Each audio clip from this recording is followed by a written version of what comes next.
Hi DIYers, this is Frank at Alarm Grid. We're back in the Alarm Grid lab working on the 2GIG GC3 Go Control panel.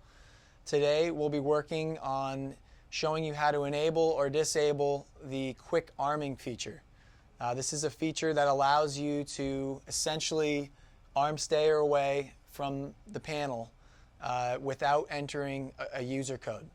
So by default, this setting is enabled. So out of the box, when you first come on the system, you may arm the system just by hitting arm stay, expecting to enter a code, and it won't prompt for any code. So we can do a disarm here. Now this is where you can get, it can be tricky in the beginning. You always need to use the master code or a regular sub-user code.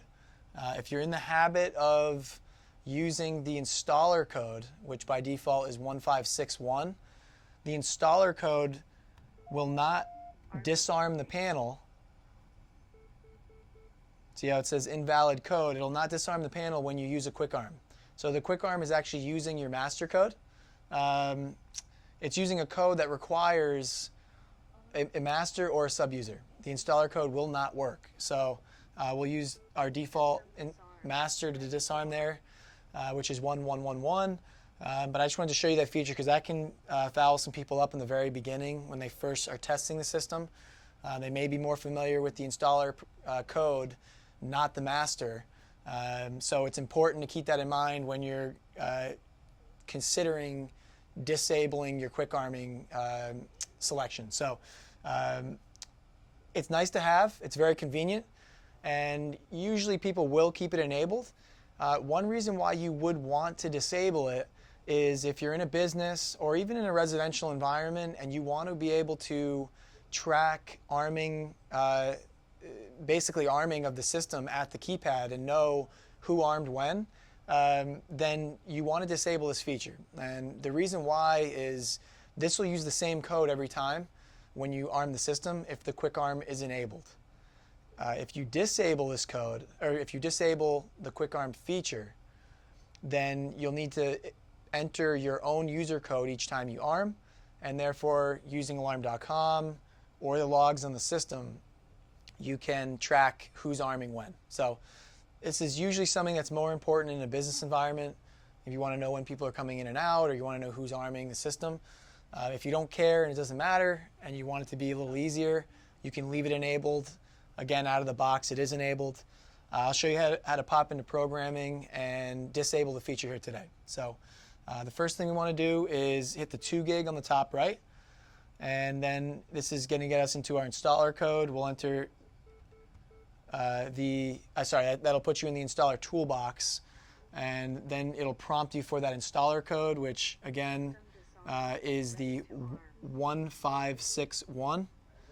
Once you're in programming here, we have system config with the wrench, panel programming with the wrench, and then it'll put you into our question-based programming. So we'll scroll all the way down here to quick arming, which is Q13.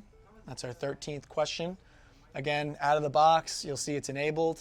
It's the green is toggled onto the enabled. If you want to disable this to be able to track codes and who's arming at the panel, then we can disable. If that's not the only thing you're changing in programming, we can hit return to system config. You'll see the panel programming selection or icon here is orange, which means that there's been a change made. When you back out, it'll give you a summary screen of which changes you've already made. And then here we'll hit save, and we're back at the home screen. Now you'll notice that when I go to hit arm stay, it doesn't simply arm it. It'll actually come up with a number pad here. So you can use your master code or a sub-user code to arm the system, and then on the logs on alarm.com and on the panel, you'll be able to see who armed the system. In this case, it would be the master user. So we can disarm. We'll use the default master, which is 1111. Again, you don't want to use the installer code to arm and disarm. It's a bad habit. For security measures, you cannot disarm the panel if it's been armed with any other code besides using the installer. So just be sure that if you haven't already disabled this and the panel is in that armed state and you can't figure out how to get out of it, you can use that default master when you're first setting things up, which is the 1111. That'll get you back to ready to arm. You can then go in and disable that quick arm feature if it's not something that you like on your system. If you have any other questions regarding the GC3 programming, whether it be about quick arming or any other questions in deeper level programming, you can email us at support@alarmgrid.com. And don't forget to subscribe to our channel. He was the one that you provided the antenna for. All right, Josh.